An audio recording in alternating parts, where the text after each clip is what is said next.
The courthouse smelled like old paper and broken promises.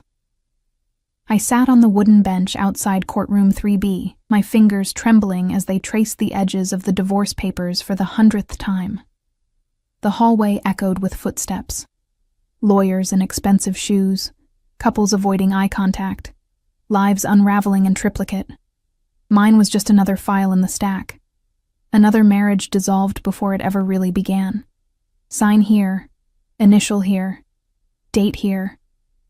Marcus hadn't even bothered to show up. 3 years of marriage, and he couldn't spare an hour to watch it officially end. His lawyer, a sharp-faced woman with a designer handbag, had handed me the papers with barely concealed impatience.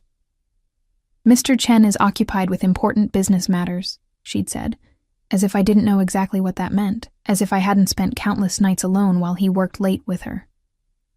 I pressed my palm against my stomach. Still flat. Still hiding the secret I'd discovered just 48 hours ago. 2 pink lines that changed everything and nothing all at once.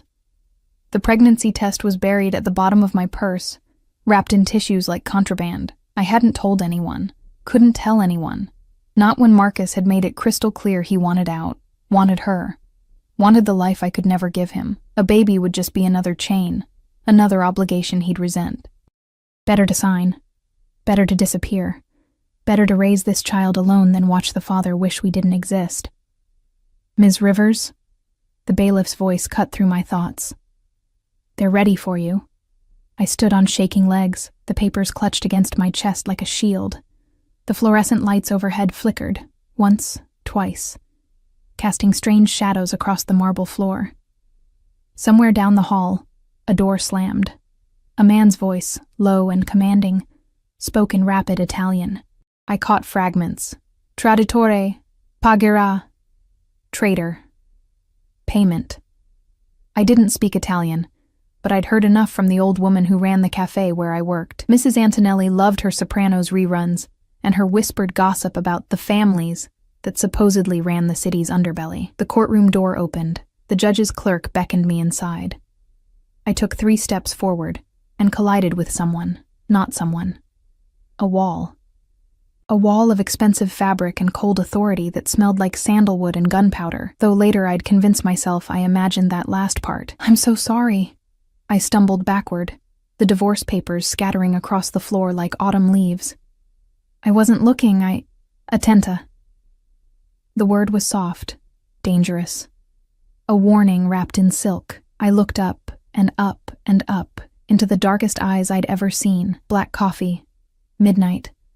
The moment before a storm breaks. He was beautiful in the way poisonous things are beautiful. Sharp cheekbones, olive skin, black hair swept back from a face that could have been carved from marble. His suit probably cost more than my yearly rent. Charcoal gray, perfectly tailored, with a subtle sheen that screamed Italian craftsmanship. A silver watch caught the light at his wrist. Expensive, understated, deadly. But it was his stillness that terrified me most. He didn't move like other people, didn't fidget or shift weight, or do any of the 1,000 small movements that make someone human. He simply was, like a predator deciding whether you're worth the hunt. 2 men flanked him, mountains in black suits with earpieces and the kind of alertness that comes from military training or worse. One had his hand inside his jacket, the other was already scanning the hallway, cataloging exits, threats, witnesses. "The papers," the man said, his accent turning the words into something musical and menacing all at once. His gaze dropped to the scattered documents at our feet, and I saw his expression shift. Just a fraction, just enough to notice. "You are divorcing." It wasn't a question. Yes, I dropped to my knees, desperately gathering the papers, not wanting him to see, not wanting anyone to see the proof of my failure written in legal jargon and my husband's careless signature. "I'm sorry. I should have been watching where His hand appeared in my field of vision. Long fingers, a scar across the knuckles, a signet ring with a crest I didn't recognize. "Let me." It was a command dressed as courtesy. He knelt, this man who clearly never knelt for anyone, and began collecting the papers with an efficiency that suggested he'd handled plenty of documents before. Legal ones, binding ones. The kind signed in blood, Our fingers brushed as we both reached for the same page. Lightning. Thunder. Every cliché I'd ever rolled my eyes at in romance novels, except it wasn't romance. It was recognition. The kind that happens when a mouse realizes it's in the presence of a cat. Alessia Rivers, he read from the document, his accent caressing each syllable. And Marcus Chen. Something flickered across his face. Recognition? Anger? It was gone before I could identify it. Your husband has interesting business associates. Ice flooded my veins. I don't know anything about his business. Bean, he stood, offering me the papers with one hand while the other made a subtle gesture to his guards. They melted back 3 steps, close enough to intervene, far enough to offer the illusion of privacy. Better that you don't, Piccola. Better that you sign these papers and forget Marcus Chen ever existed. The way he said my husband's name, soon-to-be ex-husband, made it sound like a curse. I clutched the papers to my chest, very aware of how close he stood, how his presence seemed to fill the hallway, drawing oxygen from the air. The judge is waiting. Is he? Not a question. A statement of utter disinterest in judges or courts or any authority that wasn't him. Behind him, one of his guards murmured something urgent in Italian. The man, I still didn't know his name, wasn't sure I wanted to, dismissed it with a flick of his fingers. You work? He asked me. What? For employment. You work somewhere. My mouth felt dry. Cafe Antonelli, on 5th and Morrison. I'm a waitress. Why was I telling him this? Why did it feel like signing a different kind of contract? His lips curved, not quite a smile, more like a wolf showing teeth. Antonelli. See, I know this place. Mrs. Antonelli makes excellent cannoli. He reached into his jacket, both guards tensed, hands moving to concealed weapons, and withdrew a business card. Thick cardstock. Embossed lettering I couldn't read in the dim hallway light. If you need anything, Ms. Rivers. Anything at all. He pressed it into my palm, his fingers lingering just a second too long. Call this number. I don't understand. Why would I? Your husband made enemies, Piccola. His eyes held mine, and I saw something there that might have been pity if men like him were capable of such soft emotions. Those enemies may not know you're divorcing, may not care. A phone number. Capisce? I understood. God help me, I understood. He was telling me I was in danger. That Marcus's business matters had painted a target on anyone associated with him, including his soon-to-be ex-wife, Ms. Rivers? The bailiff appeared in the courtroom doorway, impatient now. The judge really is waiting. When I looked back, the man was already walking away, his guards falling into formation around him like satellites orbiting a dark sun. His footsteps echoed down the marble hallway, measured, unhurried, absolutely certain of his place in the world.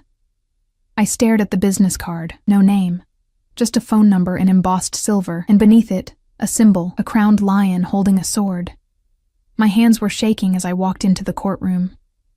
The judge droned through the formalities, irreconcilable differences, division of assets, final decree to be issued in 30 days. I signed where indicated, initialed, dated. Became Alessia Rivers again, no hyphen, no Chen, no connection to a man I'd loved and a marriage I'd failed. The whole thing took 12 minutes. I walked out a free woman carrying a secret I couldn't tell, and a business card from a man whose name I didn't know, but whose eyes would haunt me for days. The pregnancy test was still in my purse. The divorce papers were in my bag. And somewhere in this city, Marcus Chen was making the kind of enemies who sent men in expensive suits to courthouse hallways. I should have thrown away the business card. I should have forgotten those midnight eyes and that sandalwood scent. I should have known that some encounters aren't accidents at all. But I didn't know, not yet, that he'd already made his decision about me. That from the moment our fingers touched over scattered divorce papers, I'd become his. A bird in a gilded cage I couldn't see yet. I didn't know that Marcus had stolen from him. I didn't know that vengeance and obsession taste the same. I didn't know that in exactly 4 hours, my entire world would shatter like glass.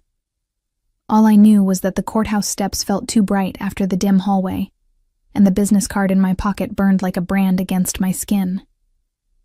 The cafe was unusually quiet for a Thursday afternoon. I tied my apron with mechanical precision, my mind still lingering on the courthouse, on midnight eyes and whispered warnings.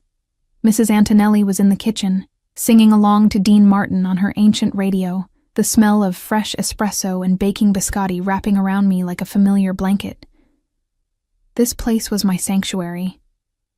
Small, worn at the edges, with mismatched chairs and photographs of Sicily covering every available wall space. The kind of neighborhood cafe that survived on loyalty rather than Yelp reviews, where regulars knew each other's orders, and Mrs. Antonelli treated everyone like family. "Bella!" She emerged from the kitchen, flour dusting her gray hair, concern creasing her weathered face. "You look pale. The divorce. It is finished?" "Finished." The word tasted like ash. She crossed herself, muttering something in rapid Italian that probably damned Marcus to several circles of hell. Then she pulled me into a crushing hug that smelled like vanilla and mothballs. "Good. He was no good for you, that one. Too much ambition. Not enough heart. You deserve better, Tesoro." If only she knew about the baby, about the secret growing inside me that made better feel impossible. I pulled away gently. I should start on the tables. Looks like the afternoon rush might actually happen today. Bah, 4 customers is not a rush. But she waved me toward the dining room anyway, returning to her kitchen domain. I was refilling the sugar dispensers when the bell above the door chimed. 3 men entered. Not customers. I knew that immediately, the way prey knows when predators enter the watering hole. They wore cheap suits that didn't quite fit right, their eyes scanning the cafe with the kind of assessment that had nothing to do with menu options. The one in front, bulky, with a scar bisecting his left eyebrow, smiled. It didn't reach his eyes. Alessia Chen? My maiden name was already on the divorce papers, but I hadn't legally changed it back yet. Hearing Chen felt like a noose tightening.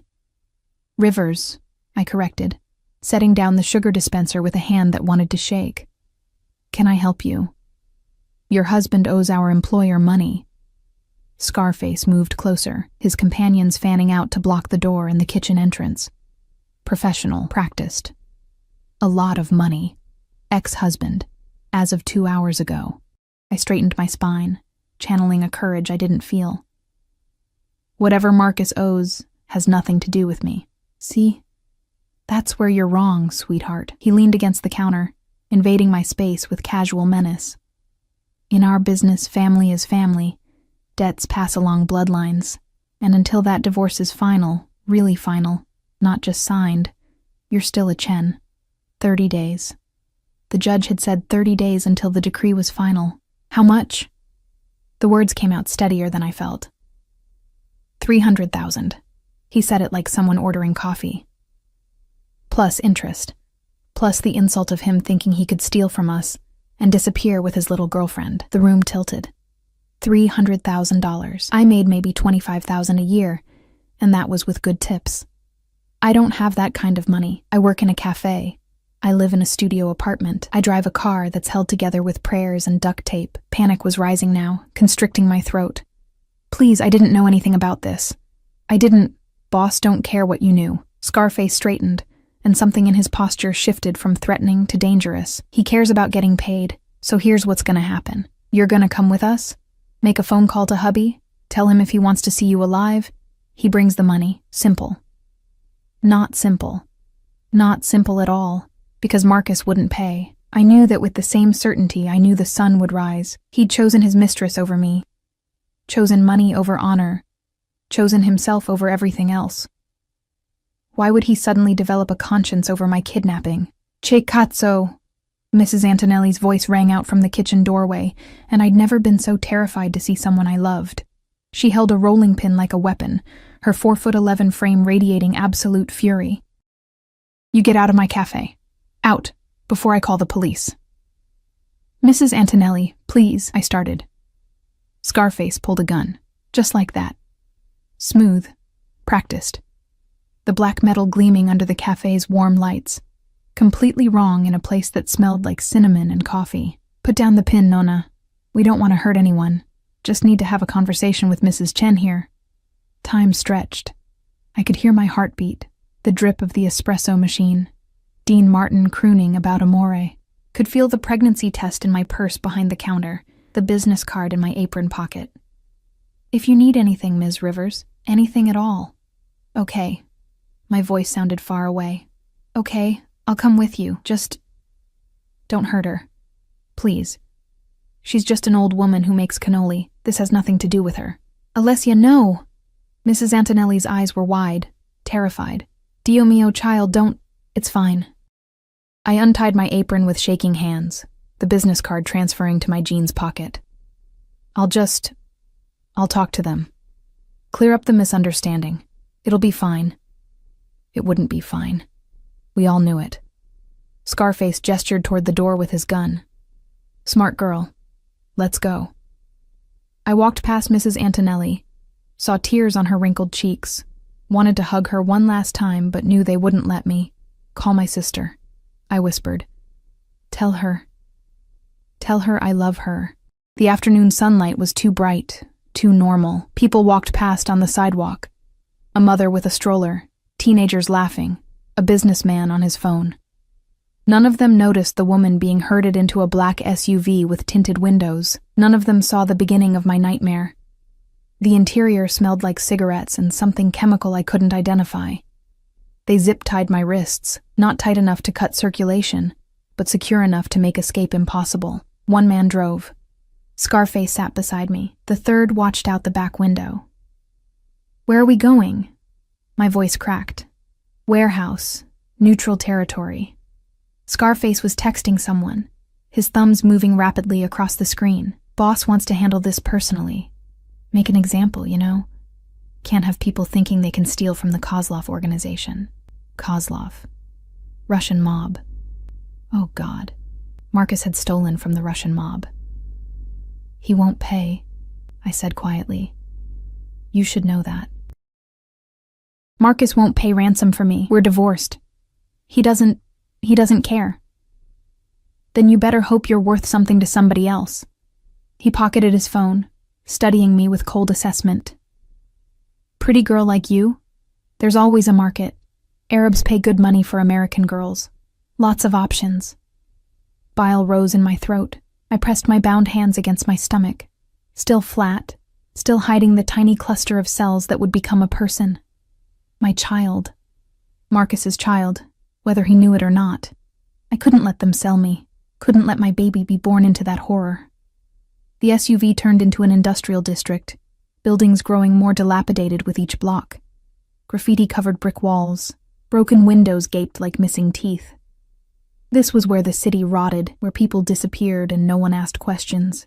We pulled into a warehouse with a rusted metal door. Out.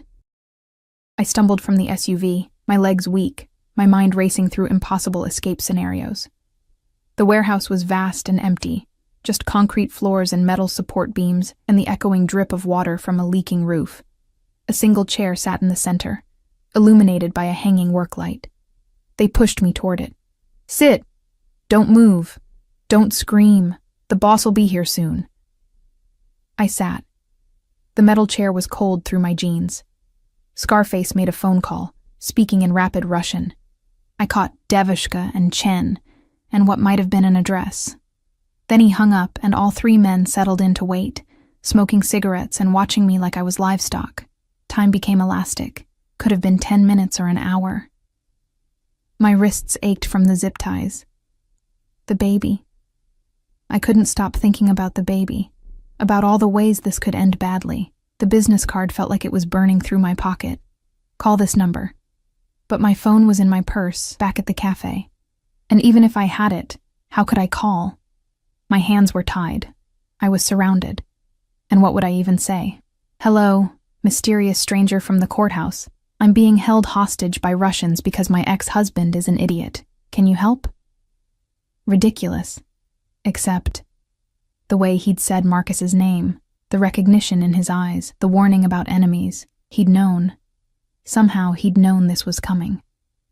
The warehouse door screeched open. Footsteps echoed across concrete. Multiple sets, military precise. The Russian straightened, suddenly alert, hands moving toward concealed weapons. Bouge moi, one of them breathed. A man emerged from the shadows at the edge of the light. Not the Kozlov boss, him. The man from the courthouse, still in that perfect charcoal suit, still radiating that terrible calm. His guards flanked him, the same 2 from before, plus 4 others I didn't recognize. An army in designer clothing. His eyes found mine across the warehouse, and something passed between us. Recognition. Confirmation. Possession. Gentleman. His voice carried easily in the vast space, that Italian accent turning English into music. You have something that belongs to me. Scarface stepped forward, confused. This is Kozlov business, signore. The girl is Chen's wife. We have claim... No. The word cracked like a whip. The girl is mine, and you made a grave mistake touching what is mine. I couldn't breathe, couldn't process. Mine? I didn't belong to anyone, least of all this dangerous stranger who... With respect, Mr. Russo. Scarface actually sounded nervous now, and that name, Russo, detonated in my mind like a bomb. Everyone in the city knew the Russo family. Everyone feared them. They made the Russians look like amateurs. We didn't know. Chen never mentioned any Russo protection. We thought she was clean. Chen didn't know. Russo. Dante Russo, my mind supplied, because even people who didn't follow mob business knew that name. Moved closer, and his guards moved with him like a synchronized machine. Because I just decided today, this morning, in a courthouse hallway. Capiche? He was lying. Had to be lying. We'd met for 30 seconds, scattered some papers, exchanged maybe 10 sentences, except his eyes said otherwise. His eyes said he'd decided the moment he touched my hand, seen my divorce papers, recognized Marcus's name. His eyes said I'd been his from the beginning, and I just hadn't known it yet. The girl for Chen's debt, one of the other Russians tried. We can negotiate. There is no negotiation. Dante's hand moved, just slightly, just enough, and 8 guns materialized from his guards, all pointed at the 3 Russians. You release her, now. And you tell Kozlov that Marcus Chen is mine to deal with. His debt is paid, by me. Capito? 300,000 will be in Kozlov's account within the hour, plus an additional 200 for the insult of touching my property. He said it so casually, like $500,000 was pocket change. Now, untie her. Scarface looked at his companions, at the guns, at Dante Russo's utterly calm face. Whatever he saw there made the decision. He approached me with a knife. I flinched, couldn't help it, and saw Dante's expression darken to something murderous. Carefully, he said softly, if you harm one hair on her head, I will personally remove every bone in your body. Slowly, the knife sliced through the zip ties. Blood rushed back into my hands, bringing pins and needles and relief. Come here, Piccola. Dante extended his hand, not a request. Never a request with him. I stood on shaking legs, walked across concrete that seemed to stretch forever. Took his hand, warm, steady, branded with that same electric recognition from the courthouse. He pulled me behind him, positioning his body between me and the Russians. One of his guards immediately draped a jacket over my shoulders, expensive cashmere that smelled like sandalwood and safety. If Kozlov has a problem with this arrangement, Dante said, already turning toward the door, he knows where to find me, but tell him to think carefully before he acts. The Russos have been patient with his expansion into our territory. That patience has limits. He walked me out of the warehouse, his hand never leaving mine, his guards forming a protective circle. The sunlight outside felt surreal, too normal after the darkness inside. A different SUV waited, this one black and gleaming, clearly armored, clearly expensive. The door opened like a mouth. Get in, Piccola. His voice was gentle now, coaxing. You're safe. I promise you, you're safe now. I should have run. Should have screamed for help, flagged down a car, done something other than climb into that SUV with a mafia boss and his private army. But my hands were still shaking from the zip ties. My mind was still reeling from guns and threats and the casual discussion of selling me. And his hand was so steady, his presence so utterly certain. I got in. He slid in beside me, and the door closed with a pneumatic hiss that sounded like fate sealing. "Take us home," he told the driver. Then to me, "You need a doctor. Someone to check you over, make sure you're not injured." "I'm fine." My voice sounded distant, shocky. They just tied my hands. Nevertheless, he was examining my wrists, his touch surprisingly gentle for someone who'd just threatened to remove bones.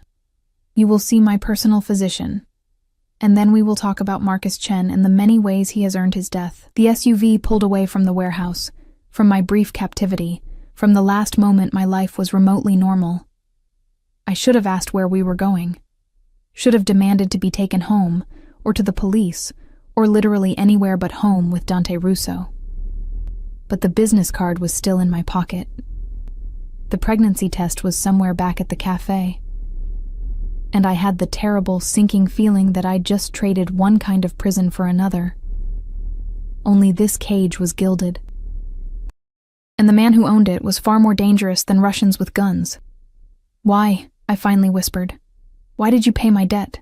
Why did you claim I was yours? You don't even know me." He looked at me then. Really looked, those midnight eyes seeing things I wanted to hide. "Don't I?" His thumb traced my pulse point, feeling the rabbit-fast beat of my heart. "Your husband stole from me, Piccola. $5 million. And when I find him, and I will find him, I will take everything he values. His money, his life, his freedom."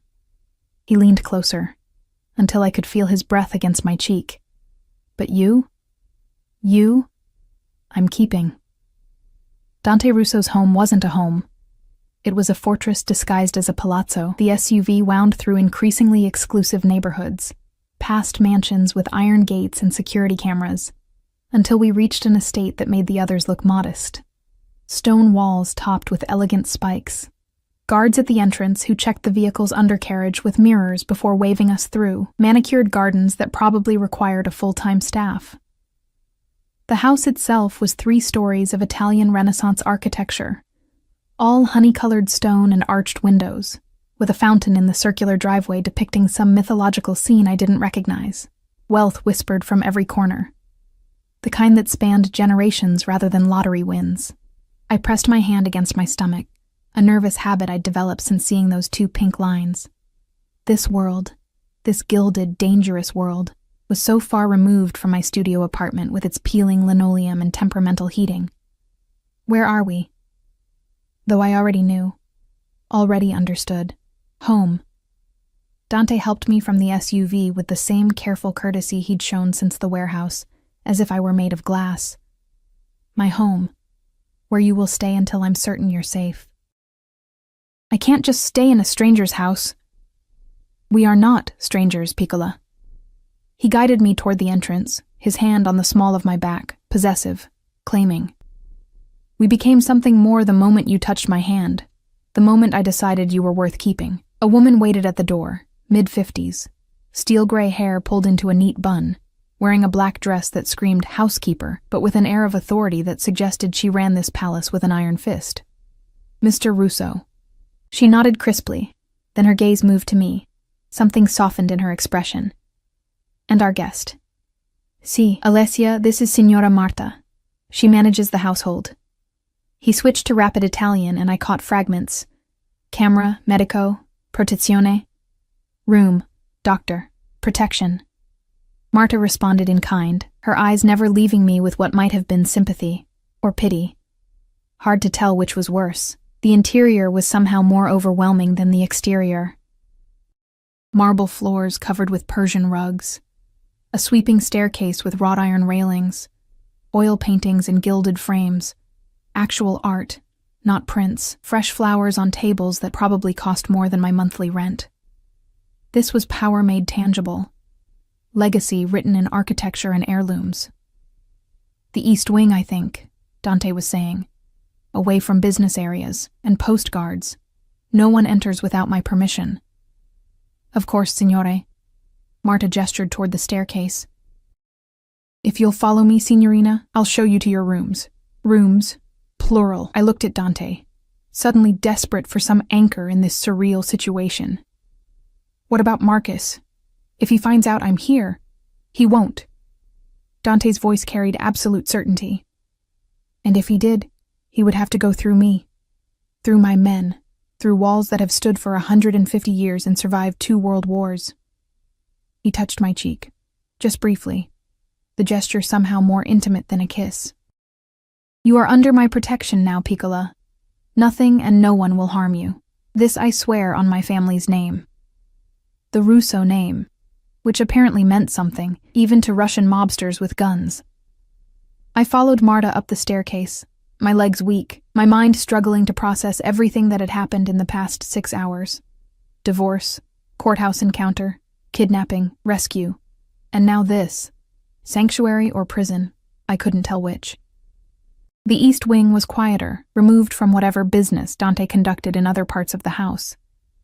Marta opened double doors to reveal a suite that belonged in a magazine spread, 4-poster bed with silk sheets, sitting area with a fireplace, French doors opening to a balcony overlooking gardens that stretched toward a distant tree line, an ensuite bathroom with a clawfoot tub and shower that could fit 4 people. Mr.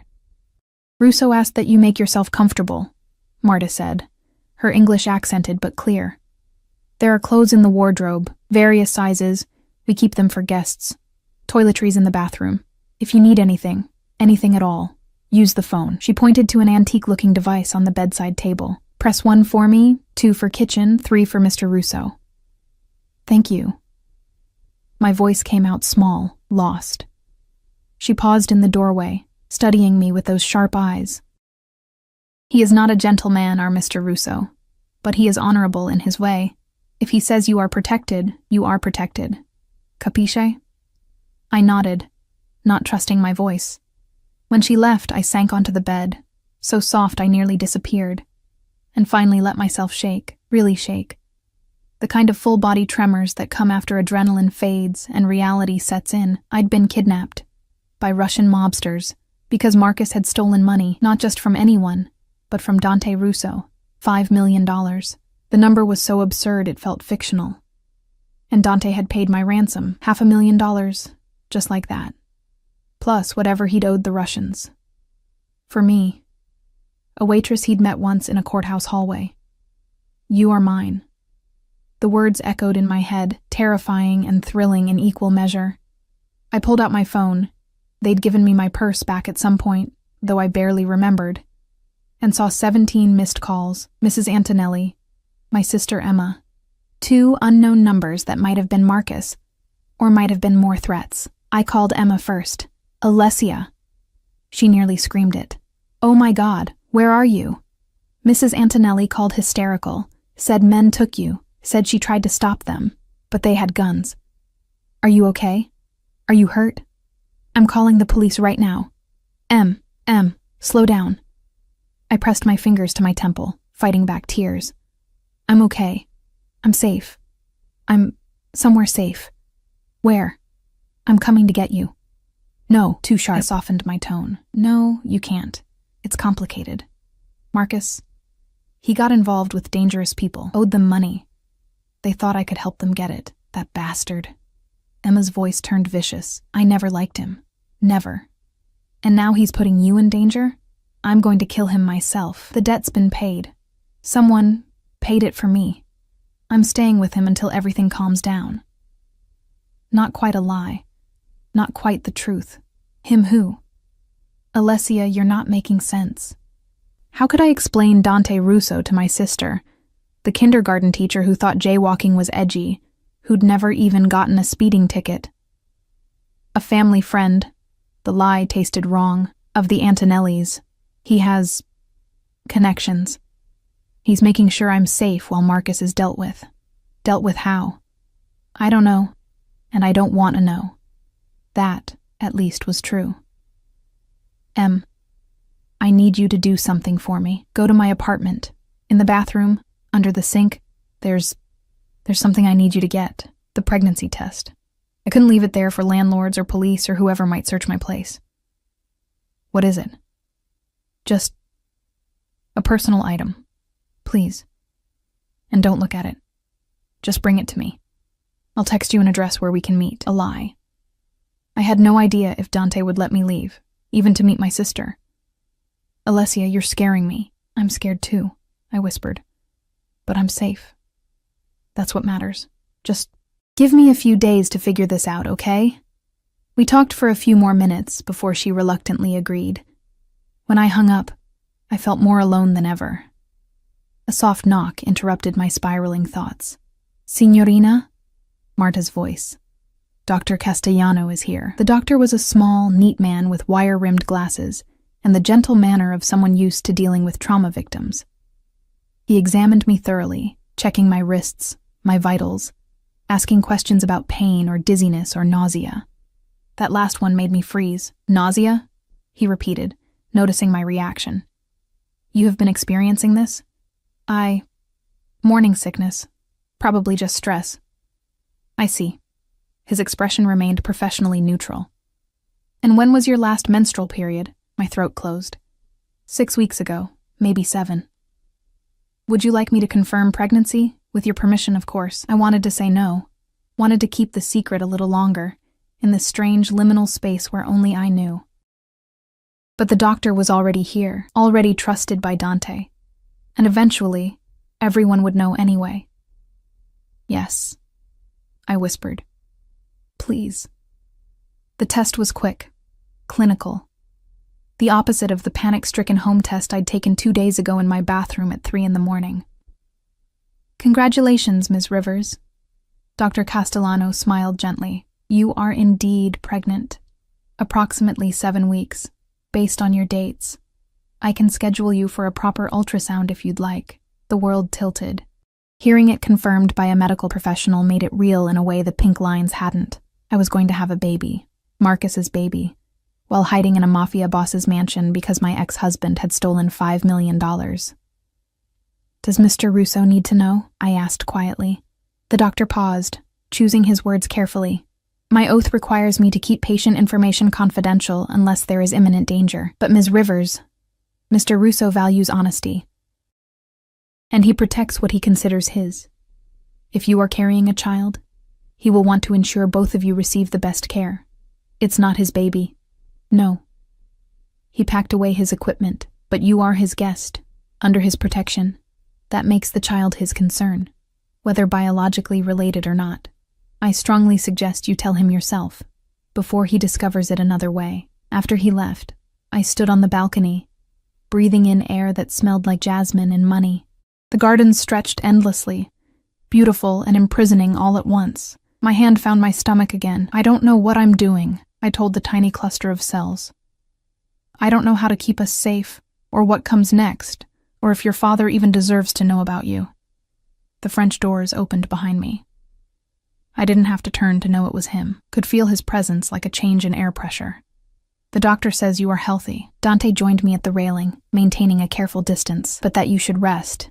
You have experienced significant trauma today. Every day with Marcus was trauma, I said without thinking. Today was just more obvious. He was quiet for a moment, and I felt his gaze on my profile.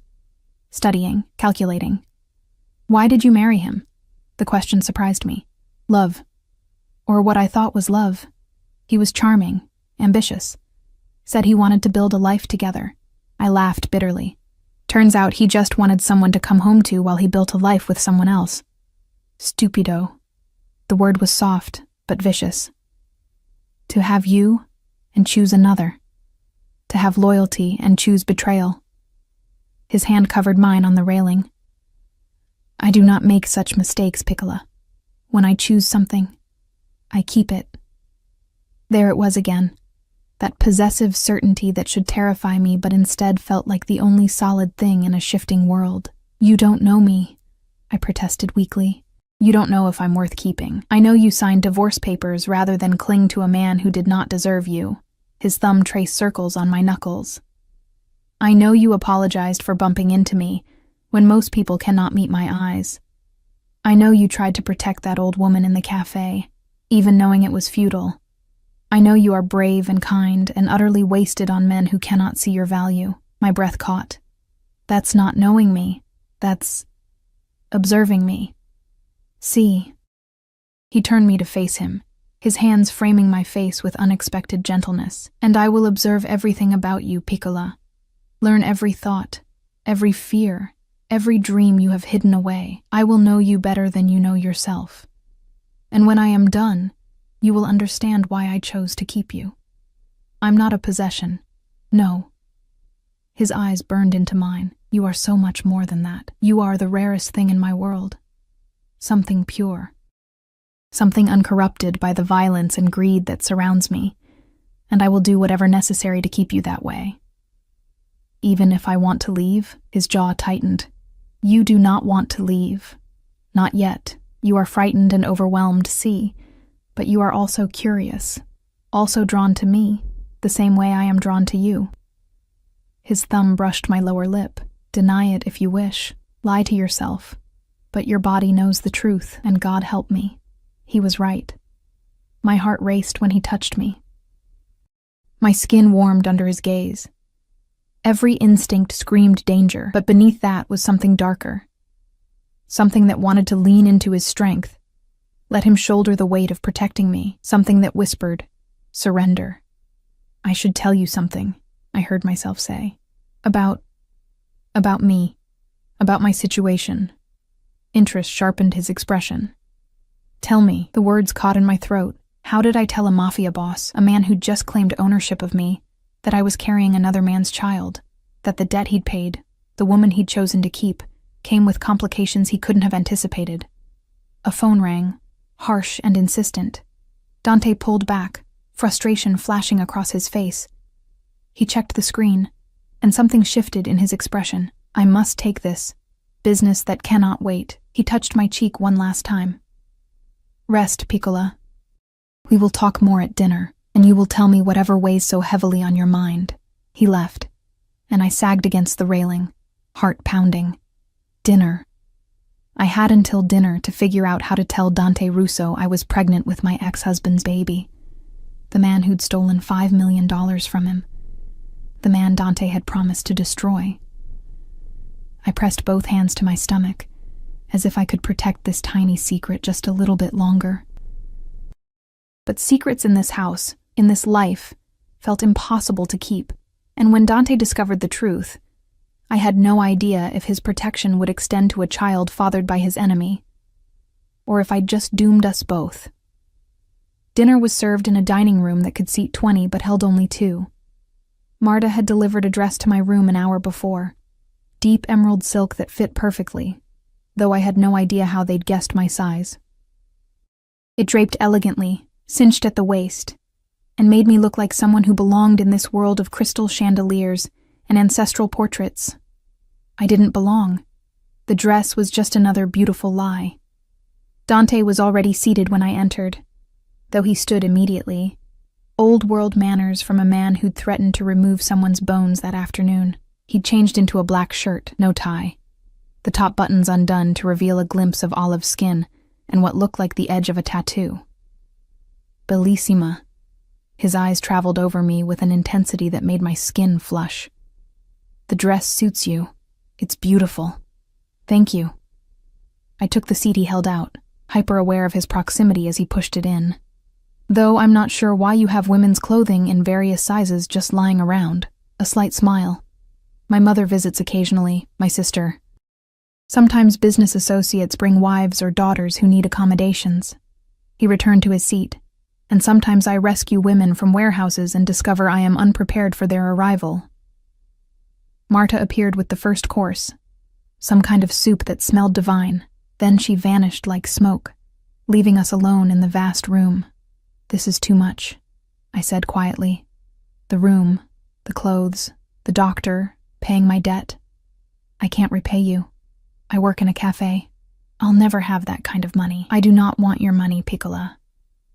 He tasted the soup, watching me over the spoon. "Eat.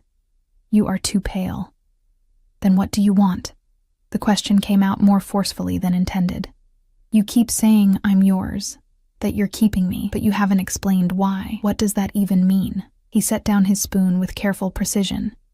"It means you stay here, under my protection, until Marcus is found and dealt with. It means you do not work at that cafe, where any enemy could find you. It means you accept my guards, my security, my attention, and in return, I ensure your safety. That sounds like a very one-sided arrangement. See, no apology in his voice. It is. Because I am a selfish man who takes what he wants and justifies it however necessary. I wanted you from the moment you touched my hand, Piccola. Everything after that was merely logistics. The honesty was startling. Most men dressed up their possessiveness in pretty words: love, protection, concern. Dante simply stated it as fact. And what I want doesn't matter? What you want matters very much. He leaned forward, intense. Which is why I have not locked you in that beautiful room, though the thought crossed my mind. Why I ask rather than command. Why I let you keep your phone, your contact with the outside world, when every instinct tells me to cut those ties. How generous. The sarcasm tasted bitter. It is, actually. For a man like me. No humor in his expression now. I have taken countries' worth of territory with less negotiation, ended lives with less hesitation. But you? You, I am trying to keep intact. Whole. Because breaking you would defeat the purpose. And what is the purpose? His eyes burned. To keep something good in a world of rot. To possess something pure before it becomes corrupted. To have one thing, just one, that is mine not through violence or fear, but through— He paused, searching for words. Through choice. Eventually. You think I'll choose this? Choose you? I know you will. Absolute certainty. Because I am patient. Because I will show you that safety with me is better than freedom in a world where men like Marcus exist. Where Russian mobsters tie your wrists and discuss selling you like livestock. His voice dropped to something dangerous. Tell me, Piccola, did you feel safe in your studio apartment? In that cafe? Walking alone at night, knowing your ex-husband made enemies who might come for you? I wanted to lie. Wanted to say yes. I'd felt perfectly safe, needed no one. But my hand had already moved to my stomach. That unconscious protective gesture I couldn't seem to stop. His gaze followed the movement, sharpened. You are hurt? The doctor said. I'm fine. I pulled my hand away too quickly. Just nervous habit.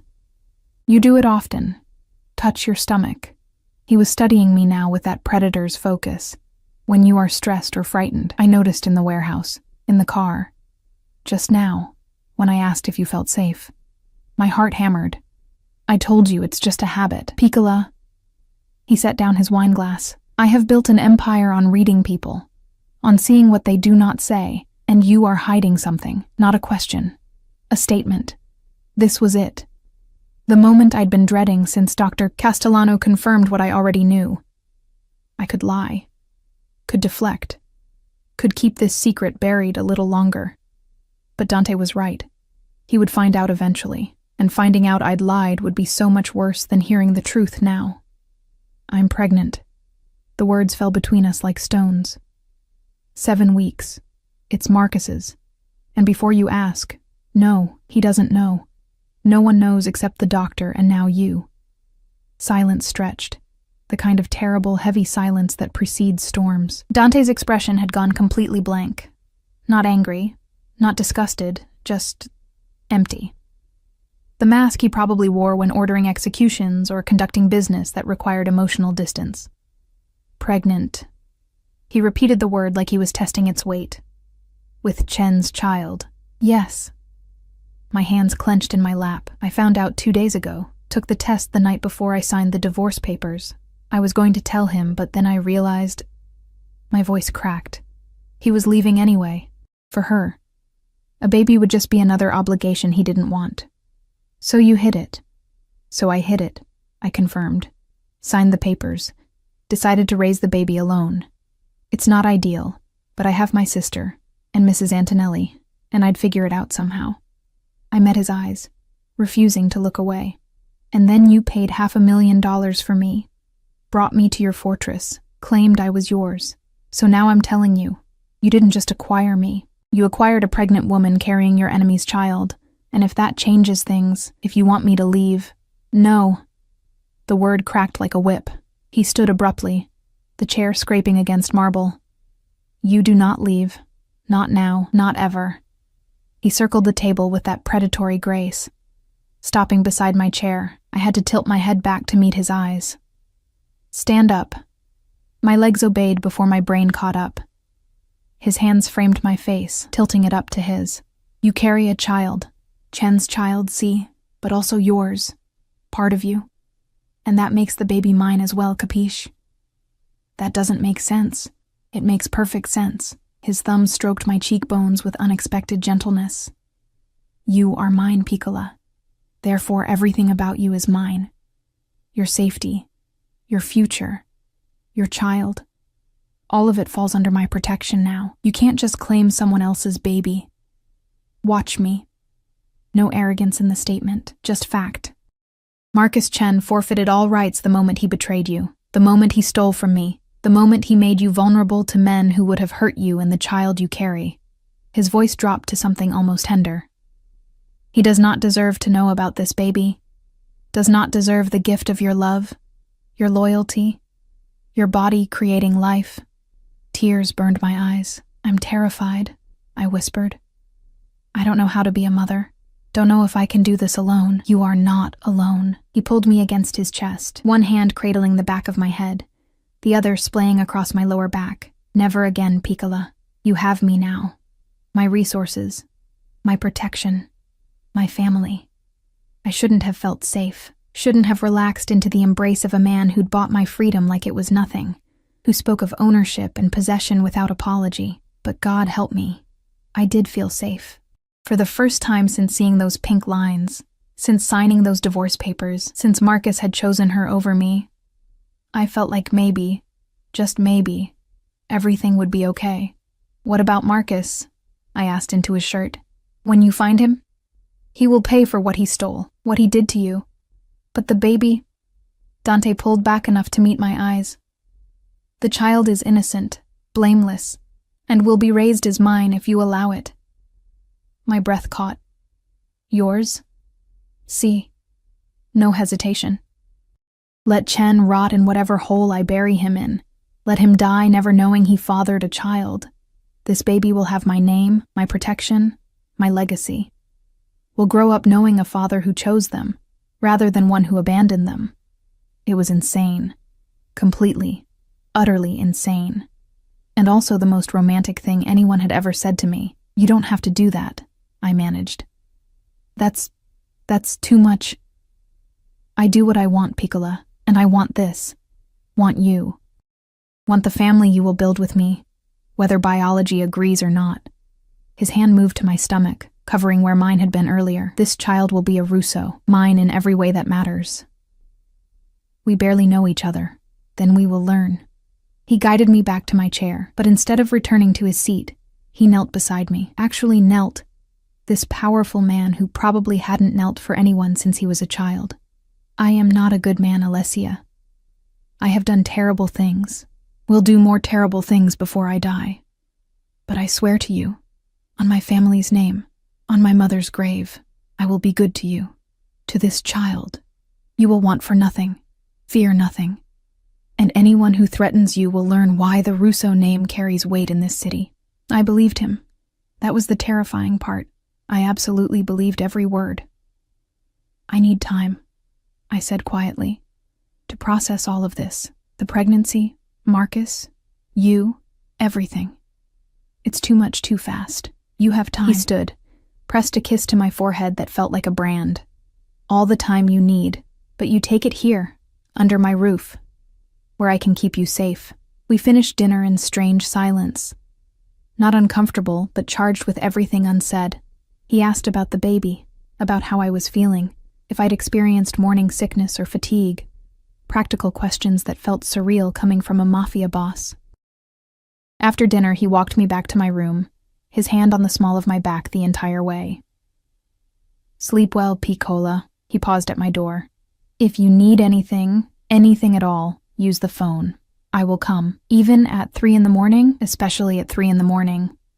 A slight smile. "Those are the hours when fear speaks loudest, when you most need to know you are not alone." He left before I could respond, disappearing down the hallway with that silent, predatory grace. I closed the door and leaned against it, my emotions a tangled mess. This morning, I'd been Alessia Chen, soon-to-be divorced waitress with a secret pregnancy and no prospects. Tonight, I was Alessia Rivers, protected by one of the most dangerous men in the city, carrying a child he'd claimed as his own, despite no biological connection. My phone buzzed. Emma, got the thing from your apartment. Meet tomorrow? Coffee shop on 5th? I stared at the text. The thing was the pregnancy test, evidence of my secret, now in my sister's possession. Should I tell her about Dante? About where I was really staying? Another text. Also, Marcus called me, looking for you, sounded desperate. Said to tell you he's sorry, needs to talk. I told him to go to hell. Was that okay? Marcus was looking for me, probably because Dante's people were looking for him, and he'd figured out I was somehow involved. Too late. Whatever he wanted to say, whatever apologies he'd crafted, they meant nothing now. I texted back, can't do coffee tomorrow, still lying low. Can you mail the thing to me? I'll send an address. Would Dante let me receive mail, or would that compromise security somehow? I called the number for him, 3 on the bedside phone. He answered on the first ring. What is wrong? Nothing's wrong. My sister has something I need, a personal item. Can she mail it here? Or would that be a security risk? A pause. What item? The pregnancy test, the one I took before the courthouse. I asked her to get it from my apartment. I could hear him moving, a door closing. Yes, she can mail it. But Piccola, why do you need the test? The doctor confirmed. I know. I want to keep it. First evidence of the baby, you know, something to show them someday. The silence on the other end felt warm somehow. You will be a good mother. I hope so. I know so. Rustling sounds like he was settling into a chair. Give your sister this address. I will inform security to expect a package. And Alessia? Yes? Thank you for trusting me with this. With the baby. I know it is not easy. After we hung up, I lay in the enormous bed, staring at the ceiling. 3 days ago, my biggest worry was whether I could afford prenatal vitamins on a waitress salary. Now, I was living in a mansion, protected by armed guards, while a mafia boss who'd known me for less than 12 hours promised to raise my child as his own. My hand found my stomach again. I don't know if I'm making the right choice, I whispered to the tiny life inside me, but for the first time in a long time, I feel like maybe someone actually wants us. Both of us. And that has to count for something. Outside, I heard footsteps in the hallway, guards on patrol, keeping watch through the night. Inside, I felt the first flutter of something that might have been hope, or might have been the beginning of falling for a man as dangerous as he was devoted. Either way, there was no going back now. 3 weeks passed in a strange dream. The mansion became familiar, its routines, its rhythms, the quiet efficiency of Marta and her staff. I learned which hallways led to Dante's office, off limits unless invited, which gardens were safest for morning walks, the East Garden, always with 2 guards trailing discreetly, which meals Dante would actually stop working to attend, dinner always, no matter what crisis demanded his attention. I learned the sound of his footsteps, could distinguish them from his guards, learned the particular quality of silence that meant he was thinking, versus the silence that meant he was dangerous. Learned that he drank espresso black, hated mornings, and had a scar across his ribs from a knife fight when he was 17.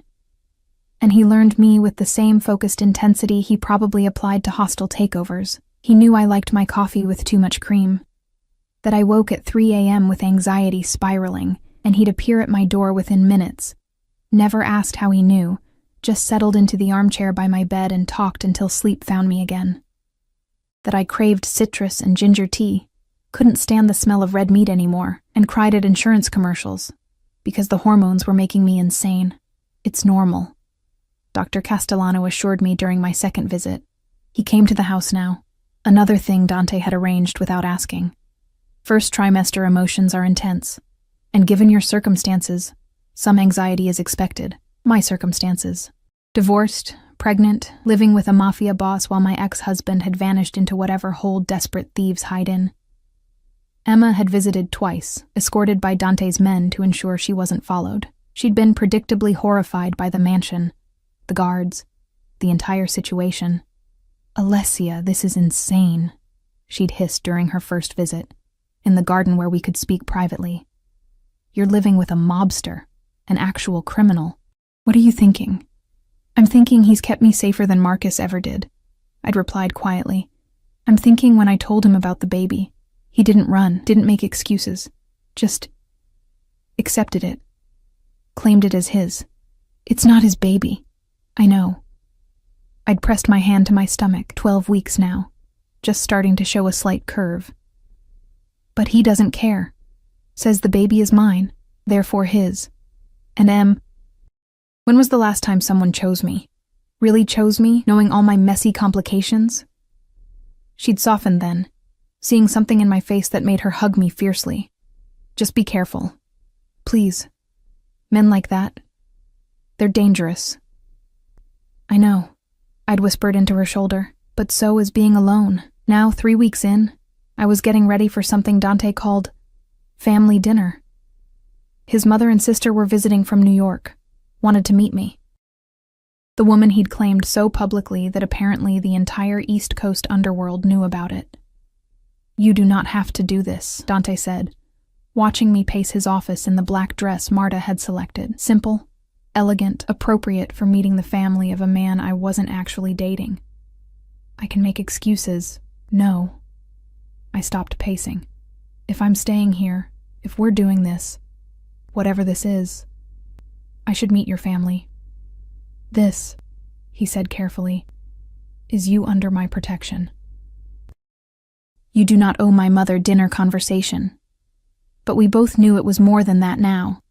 The casual touches, his hand on my back, my shoulder, once brushing hair from my face.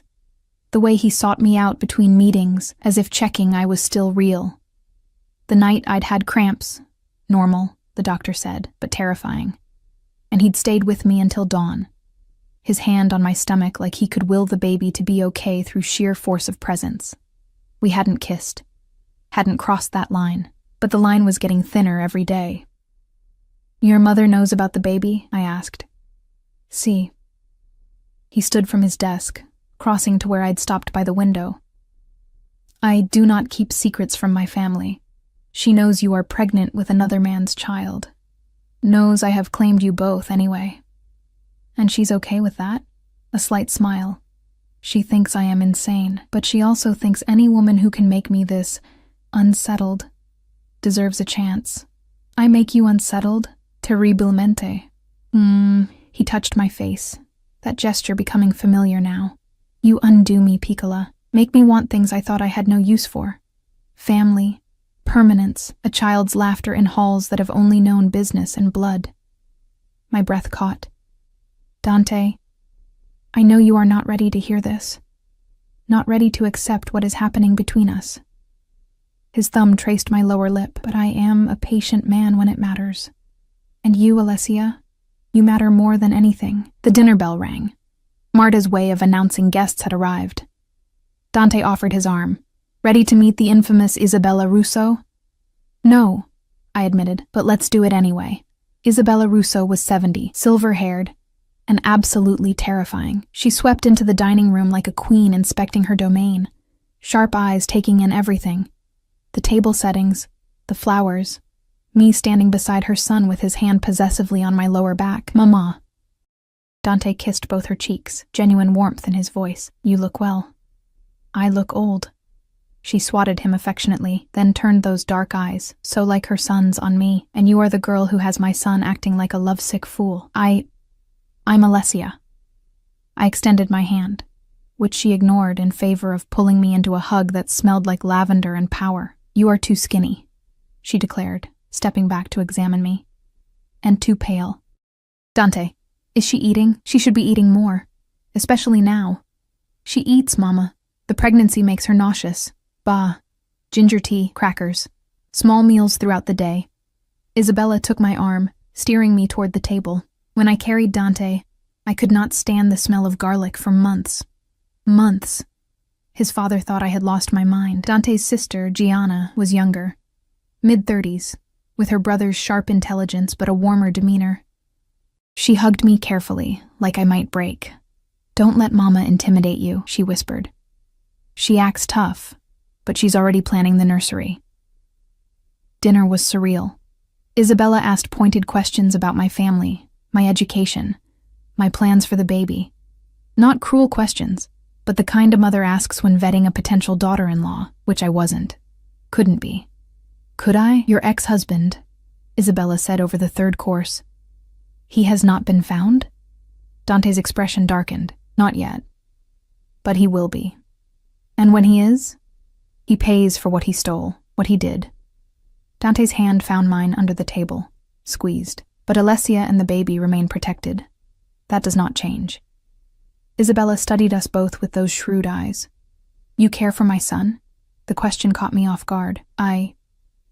We barely know each other. That is not what I asked. I looked at Dante, at the man who'd paid my ransom, claimed my child, made me feel safer than I'd ever felt, who checked on me at 3 a.m. and brought me ginger tea without being asked, and looked at me like I was something precious. "Yes," I admitted quietly. "I care for him. More than is probably smart." "Ben," Isabella nodded, satisfied. "Smart is overrated. Love is what matters. And whether you know it yet or not, Cara, you are falling in love with my son." "Mama," Dante started. "Zito." She waved him silent. "I did not raise a fool, and she is not a fool either. You think I cannot see the way you look at her? The way she softens when you touch her? I may be old, but I am not blind." Gianna was trying not to laugh. "Mama, maybe let them figure it out themselves." "Figure it out? They are already figured out. They just have not admitted it yet." Isabella turned back to me. "He will be a good father. Overprotective, see. Probably insufferable, but good.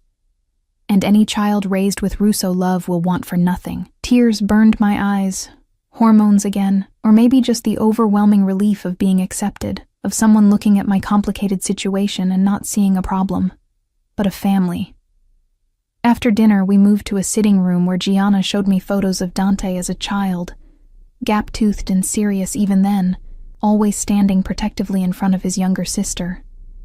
"He has always been this way," Gianna said softly, "protective to the point of obsession. When our father died, Dante was only 22, but he stepped into the role like he was born to it, took care of everything, everyone, including me," Isabella added from her chair. "Even when I insisted I did not need taking care of." She smiled at her son. "He cannot help himself. It is in his blood to protect what is his." "I am not a thing to be owned," I said, "but without heat." "No," Dante agreed, settling beside me on the sofa. "You are something far more valuable. You are chosen." The evening wound down eventually. Isabella hugged me goodbye with promises to visit again soon, to help with the baby when it came. Gianna pressed her phone number into my hand. "Call me any time," she said, "even just to talk. Being alone in this world," she gestured to the mansion, the guards, the beautiful prison, "can be isolating. You need friends who understand." When they left, the house felt too quiet. Dante walked me to my room, as had become his habit. But tonight I didn't want to be alone. Didn't want to lie in that enormous bed thinking about everything that had changed. "Stay," I said at my door. "Just for a while. Please." Something shifted in his expression. "Alessia, I'm not asking for anything except company. I just don't want to be alone tonight." He followed me inside, settling into the armchair while I curled up on the bed. We talked about nothing and everything. His childhood, my sister, the baby's future.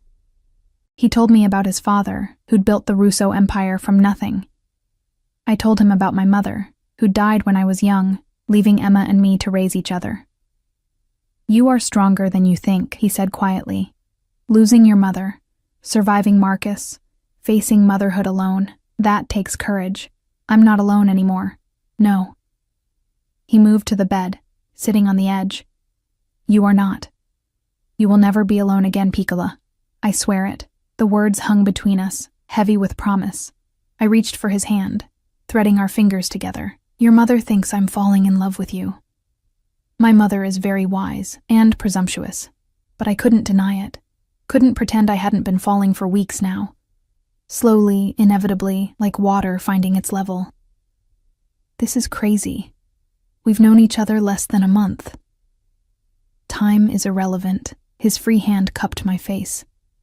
I knew the moment I saw you in that courthouse. Knew you were meant to be mine. That's not how the world works. It is how my world works. He leaned closer, until I could see flecks of gold in those dark eyes. I take what I want, Alicia, and I have wanted you from the beginning. But I will not take this. His thumb brushed my lips, until you give it freely, until you admit what we both know is true. My heart hammered. And what is that? That you are mine. That this baby is mine. That you do not want to leave this cage I have built for you, because you have realized something important. What? That some cages are not prisons. His forehead touched mine. Some are sanctuaries, and you, Piccola, are finally safe enough to stop running. He was right. God help me, he was right. I'd spent 3 years running, from Marcus's indifference, from my own inadequacy, from the fear that I'd never be enough. And then I'd planned to run further, to raise a baby alone, to pretend I didn't need anyone, to be strong through sheer stubbornness. But here, in this beautiful cage with this dangerous man, I could finally stop, could finally admit I needed someone, that I wanted to be chosen, protected, loved. Kiss me, I whispered. His eyes darkened. Are you certain? I'm terrified, but yes, I'm certain. The kiss was nothing like I expected. Gentle at first, reverent almost, like I was something holy. His lips moved against mine with practiced skill, coaxing rather than demanding, giving me every opportunity to pull away. I didn't pull away. I leaned in, my hands fisting in his shirt, and kissed him back with all the fear and hope and desperate longing I'd been holding inside. He groaned, deepening the kiss, one hand cradling my head while the other splayed across my lower back, drawing me closer, careful of the baby, always so careful.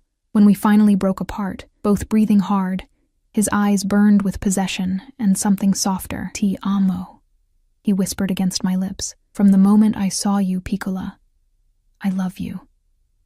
That's impossible. Nothing is impossible when you want it badly enough. He kissed my forehead, my cheeks, my nose, and I want you. This child. The family we will build. Everything. I'm still scared, I admitted. Ben, fear keeps you smart. He pulled me against his chest, and I could hear his heartbeat, steady, strong, alive. But fear with me is different than fear alone. Here, you can be afraid and still be safe, can be vulnerable and still be protected. Capiche? I understood. Finally, I understood. This wasn't about possession or control or the darker things people whispered about men like Dante Russo. This was about a man who'd looked at a broken woman in a courthouse hallway and decided she was worth keeping, worth fighting for, worth loving, complications and all. What about Marcus? I asked. When you find him? He will face justice, my justice.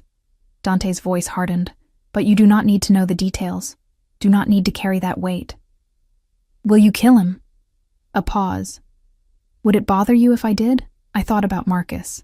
About 3 years of being invisible, unwanted, second choice.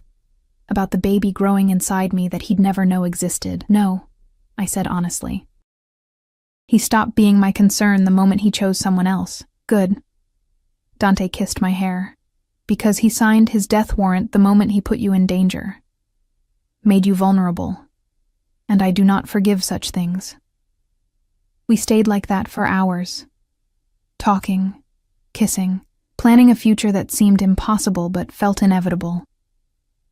He told me about the nursery being prepared, the best schools in the city, the trust fund he'd already established for the baby. I told him about my fears, that I'd be a terrible mother, that the baby would somehow sense it wasn't really his, that this happiness was too fragile to last. Nothing is certain in this life, Piccola, he said, as dawn crept through the windows, but I can promise you this, I will protect you, provide for you, love you and this child with everything I have, and anyone who threatens that will learn why the Russo name is feared. 2 months later, Marcus Chen's body was found in the river. The news reported it as a mob hit. Debts unpaid, loyalty betrayed. The usual narrative when criminals turned on each other. The investigation would go nowhere, because investigations involving the Russo family always went nowhere. I felt nothing when I heard, no grief, no satisfaction. Just a distant sense of closure. The man who'd fathered my child was gone. And the man who'd chosen to raise my child sat beside me on the couch, his hand on my visible baby bump, talking softly to someone he'd never biologically created but already loved completely. Your mama is scared, he told my stomach. Worried about labor, about whether she will be good enough, stupid of fears, because she is already the best mother. Do you know how I know? How? I asked, smiling despite myself. Because she chose to keep you, even when it would have been easier to end things. Even when she had no support, no resources, no future secured, she chose you. And that, Piccolo, is the purest form of love. The baby kicked. First time I'd felt it clearly, and Dante's face transformed into something like wonder. Dio mio. Did you feel that? Yes. I placed my hand over his. That's your baby, Dante. Saying hello to their father, he kissed me then. Soft and deep and full of promise. Our baby. He corrected. Ours, now and always. 6 months after that courthouse encounter, I stood in a nursery painted soft yellow, watching Dante rock our daughter to sleep. Sofia Isabella Russo had arrived 3 weeks early, screaming her displeasure at the world with impressive lung power. She had Marcus's dark hair and my green eyes, but when she looked at Dante, she smiled. A toothless, milk-drunk smile that made this dangerous man melt completely. She has you wrapped around her tiny finger, I teased from the doorway. See? No shame in his voice, and I am perfectly content with this arrangement. He transferred her carefully to the crib, tucking the blanket around her with practiced ease. Sleep, Principessa. Your mama and I will be right outside. In the hallway, he pulled me into his arms, and I relaxed into his familiar strength. Are you happy? He asked quietly. I thought about the question, about everything I'd lost and everything I'd gained, about the life I'd planned versus the life I was living. I'm terrified, I admitted. Of motherhood, of this world you live in, of something happening to you or Sophia or this fragile happiness we've built. That is not an answer, Piccola, but yes. I looked up at him. This man who'd claimed me in a warehouse, protected me in his fortress, loved me despite every logical reason not to. I'm happy. Improbably, impossibly happy.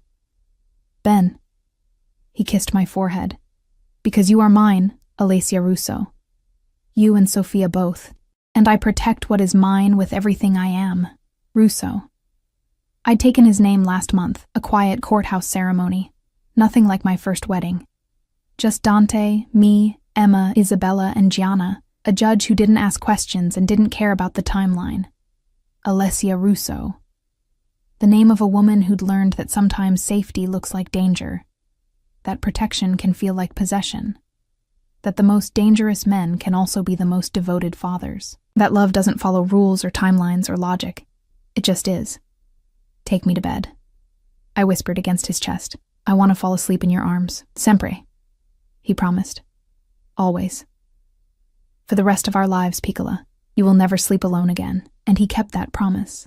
Every night for the rest of our lives, I fell asleep in the arms of a man who'd seen me at my most broken and decided I was worth keeping, who'd claimed another man's child as his own without hesitation, who'd built a fortress around our family and dared the world to threaten it. Some would call it a cage. I called it home. And in the end, that made all the difference.